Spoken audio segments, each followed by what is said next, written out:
Hey everybody, so thank you for clicking on this video. I want to give you some background on this Mayflower stuff before you get working on it. But before we do that, let me remind you. So what we've been learning about is how this country right here called England is starting to settle in North America. And we learned that they started two settlements we've learned about already. The first one called Roanoke Island, which ended up being a complete mystery because we have no idea what happened to these people. So Roanoke was a fail. Then the second one we learned about was a place called Jamestown. Remember, Jamestown is the first successful colony. So remember, it started out as just a little tiny fortress, and then eventually grew into a big city. But before that, the folks at Jamestown had trouble with Native American raids.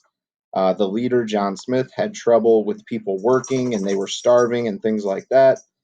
But then his marriage, or I'm sorry, John Rolfe's marriage to Pocahontas made peace between the two, and they figured out how to grow tobacco, which really upstarted the colony and made it survive. So today, you're going to learn about the third colony, the second successful one. So just a reminder, Roanoke, not successful. Jamestown's good.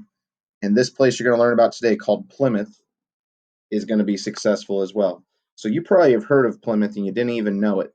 Plymouth is the place where the Pilgrims landed. So this boat right here that they took over is called the Mayflower, and you probably have heard of the Mayflower. So while the folks were on the Mayflower, they made basically what you learned yesterday, a constitution together. So when they were before they got to the New World, they had heard about Jamestown and Roanoke, and they heard that the big problem that they had before they got there is that they didn't have any rules, they didn't have any setup to their society.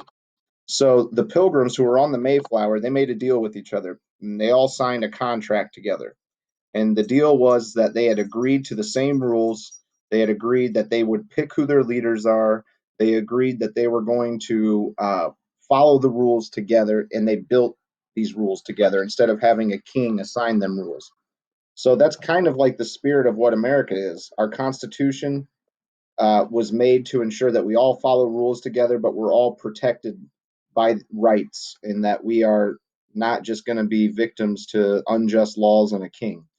So America's ideals kind of started on this boat, and the deal they made was called the Mayflower Compact, and that's kind of what we're going to learn about today and read about.